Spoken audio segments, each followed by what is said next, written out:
ہم شاید آخری لوگ ہیں جو دو تہذیبوں کے چشمدید گواہ ہیں۔ ہزاروں سال سے چلی آ رہی تہذیب، سرخ رنگ کے پوسٹ باکس میں خط ڈالنے سے لے کر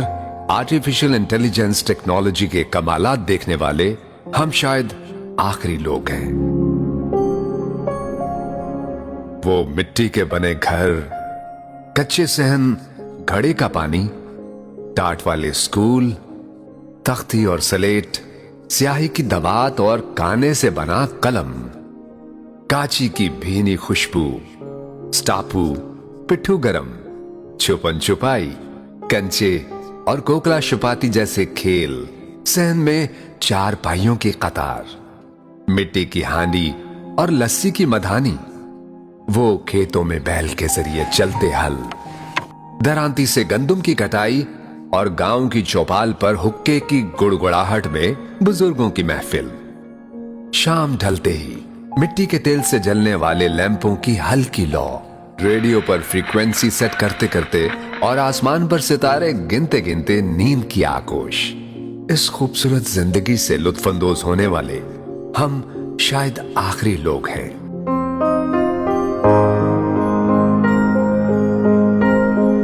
1950 سے لے کر 1990 کے درمیان پیدا ہونے والے ہم خوش نصیب لوگ ہیں جنہوں نے ہزاروں سال سے چلتی آ رہی اس تہذیب اور روایات کو دیکھا ہے۔ جب استاد کا ڈر اور احترام حد درجے تھا اور ابا جان گھر میں داخل ہو جائیں تو احترام میں سکوت طاری ہو جاتا تھا، بہو بیٹیاں دوپٹہ سنبھالنے لگ جاتی تھیں۔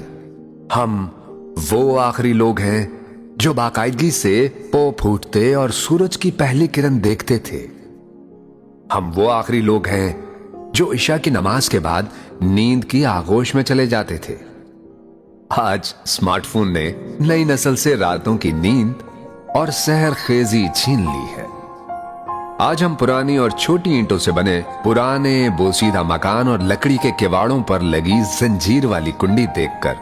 اشکبار ہو جاتے ہیں۔ جب ہم جدید ایئر کنڈیشنڈ گھروں سے نکل کر کبھی پرانی گلیوں میں چلے جائیں تو ہمیں ایسا محسوس ہوتا ہے کہ ہماری روح یہاں بھٹک رہی ہے اور ہمارے بے جان جسم جدید سہولتوں والے گھر میں صرف شو پیس کی طرح سجے ہیں۔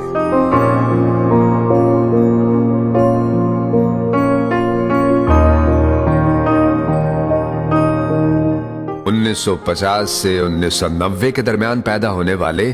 ہم خوش نصیب لوگ ہیں کیونکہ ہم وہ آخری لوگ ہیں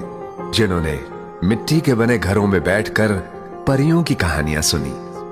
جنہوں نے اپنے پیاروں کے لیے اپنے احساسات کو خط میں لکھ کر بھیجا اور ہفتہ بھر ڈاکیے کا انتظار کیا۔ ہمارے جیسا تو کوئی بھی نہیں، اور ہم وہ آخری لوگ ہیں جو خط سے موبائل تک کے سفر میں قدیم سے جدید ہو گئے۔ ہمیں بڑے اور کچے صحن میں قطار میں بچھی چارپائیاں اور ان کے قریب لکڑی کے سٹینڈ پر سجے ٹھنڈے پانی کے گھڑے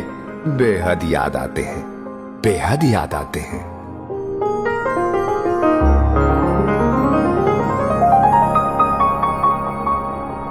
گاؤں کے چوراہے یا شہر میں گلی کے نکڑ پر دکان، جسے ہم ہٹی بھی کہتے تھے، بچوں کے لیے سب سے بڑی سوغات مرونڈا، ٹانگری اور بغیر ریپر کے رنگ برنگی دیسی کینڈیاں، جبکہ بڑوں کے لیے بنٹے والی سوڈا بوتل ہی سب سے بڑی ریفریشمنٹ ہوتی تھی۔ اب اس کی جگہ پیزا، شوارما اور ان گنت فوڈ برانڈز نے لے لی ہے، مگر ہٹی پر جانے کا مزہ ڈپارٹمنٹل سٹور کی چکا چوند ہلچل میں موجود نہیں۔ عید الفطر کی رات سال میں سلوایا گیا واحد کپڑوں کا جوڑا اور واحد جوتے دیکھ دیکھ کر نیند اڑ جاتی تھی کہ صبح اسے پہن کر شہزادے لگیں گے۔ عید کے روز محلے میں بننے والی جلیبیوں کی مٹھاس اور گلی میں جھولوں کے نام پر بچوں کی سب سے بڑی انٹرٹینمنٹ پنگوڑوں کے مزے ناقابل فراموش ہیں، جن کی جگہ اب ونڈرلینڈ نے لے لی ہے۔ کیا زمانہ تھا جب مائیں خود بچوں کے کپڑے سیتی تھیں، بازار سے ان کے گولے منگوا کر سارا دن جرسیاں بنتی تھیں، لڑکے لڑکیاں درختوں پر باندھی گئی پینگ پر اونچے اونچے جھولے لیتے تھے، یا بچیوں کا سب سے بڑا شوق کپڑے سے گڑیا گڈا بنانا اور ان کی شادی کرانا تھا۔ سادہ سی زندگی مگر